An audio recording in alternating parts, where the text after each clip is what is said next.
Good evening, sir. My name is Michael Milianos Porcinglia, and I'm from the Group 2.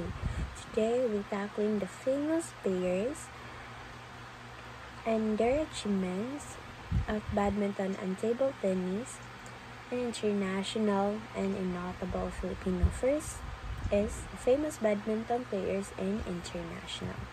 We have Yu Qinlong. Qinlong, born in 1989, is a Chinese professional badminton player. In men's singles, he won a bronze medal at the 2012 Summer Olympics and a gold medal at the 2016 Summer Olympics. He also won the World Championship and All the England Championship 2 times. So Qinlong is, in 2012, is naka-bronze medal siya in Summer Olympics. And after years, in 2016, he got gold medal in the same competition, which is Summer Olympics. Second is Li Chunhui. Li Chunhui, born in 1982, is a Chinese-Malaysian professional badminton player.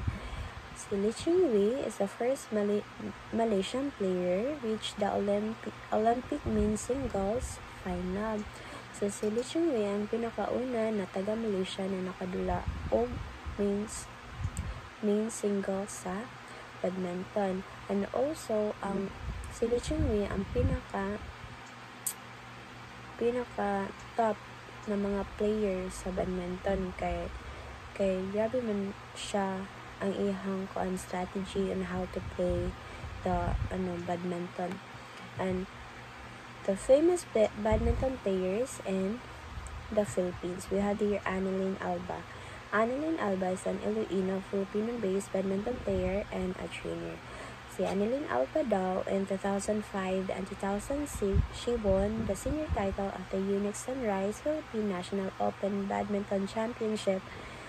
Ang iyang kalaban is si Rina Batikas. And also, is gapil siya og mga open categories in different tournaments. And also, ang iyang trabaho is a trainer with students and also the adults. And also the notable Filipino players in the Philippines, we have here Kenrevek Asuncion. Kenrevek Asuncion is a Filipino badminton player. He was born in Barbaza, Antique, and is the son of the former Philippine badminton team coach Nelson Asuncion. And he shares the court with his sister Kenny Asuncion. Si Kenrevek Asuncion daw ay compete daw siya in 2009 sa Durman Cup in Guangzhou, China. Nakauban gahapon niya iyang sister, which is si Kenny Asuncion. Together with his sister is gakompete sila sa international. So mag-uban sila ni Kenny, which is her sister, sa pagdula sa badminton. And we have here famous table tennis players and international. First is we have Malong.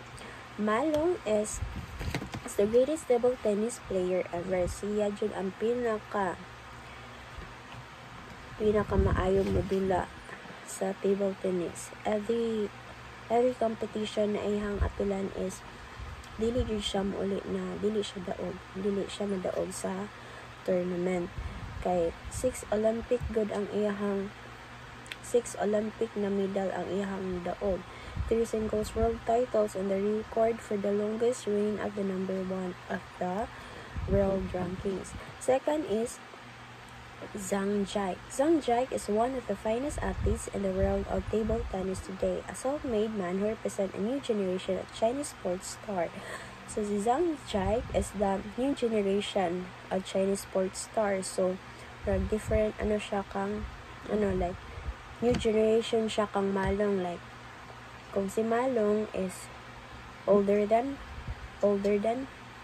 him, is si Zhang Jike is the youngest of him. So si Zhang Jike is a new generation na kaning top sa table tennis. And we have here famous table tennis players in the Philippines. First one is Richard Gonzalez. The full name of Richard Gonzalez is Richard Pugoy Gonzalez. He is a professional Filipino table tennis player and widely considered as the greatest Filipino table tennis players of all time. Kay based on my research, bisag kuan bitaw siya is wala gyapon siya nihunong og dula. Kay sa iyang passion, sa iyang abilidad na modula bisag tiyuwang na siya. And he has won a total of 10 medals, consists of 3 silver and 7 bronze in the Southeast Asian Games. And lastly is we have Josephine Medina. Josephine Medina win a medal of the Paralympic Games. When we say Paralympic Games, is a contest for athletes with disabilities. So siya ang ikaduha na nakadaog og bronze sa table tennis in 2016. So bisag na siya disabilities is wala siya ni hunong sa iyang pagtula kay because of her passion to play the table tennis is bisag na siya disabilities wala siya matter ana as long as she loved to play table tennis. But based on my research is Josephine Medina, the last Filipino, siya ang pinaka-last Filipino na nakadaog sa Paralympic Games, and he passed away according sa Philippine Table Tennis Federation. And that's all, sir. Thank you very much.